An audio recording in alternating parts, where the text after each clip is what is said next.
let's go ahead and check out the rear seats. All right, so sitting in the back seat of the Genesis GV80. Now, I'm about 6 feet tall for reference. This is where I was sat, and I've got a good amount of room. Now, I can still move the seats forwards and backwards, but one of my favorite parts is if I pull this side latch, look at this recline angle. I can get very, very comfortable back here and take advantage of that beautiful panoramic roof. Now, you're also gonna have amenities back here like the sunscreen shade, which is perfect if you have infants with sensitive skin, if you have a device and you don't want any glare on it. You're also going to have a 115-volt 3-prong outlet right down here, as well as 2 USB ports for connectivity and charging. You're also going to have heated seats for both outboard passengers, as well as tri-zone climate control, so I can adjust my temperature and my fan speed from back here. Now, folding down this middle armrest, you do have this really nicely padded area so I can rest my arm on here, no issue. But if I open this up, you have your cup holders, and I just love how elegant it looks whenever you open it. It's really an awesome design. But that's pretty much gonna wrap up the second row.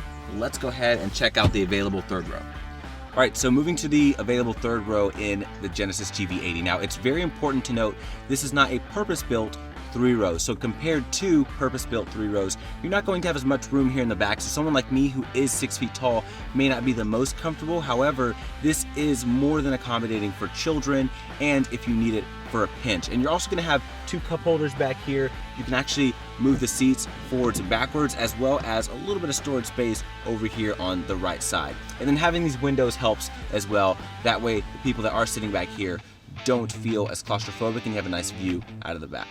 So coming to the cargo area of the Genesis GV80. Now, if you stand next to the vehicle, it'll beep a few times, open hands-free. You can also push this area right here to open it, and you can also use your key, push and hold that, and that'll open the rear hatch for you.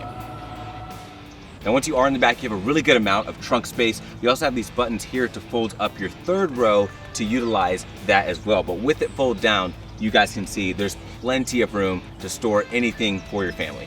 All right, so under the hood of the Genesis GV80, you have 2 engine choices. You have a 2.5-liter inline 4-cylinder making 300 horsepower, as well as a 3.5 twin turbocharged V6 making 375 horsepower. Now, that is all going to be routed through an 8-speed automatic transmission, and you also have available all-wheel drive on this vehicle as well.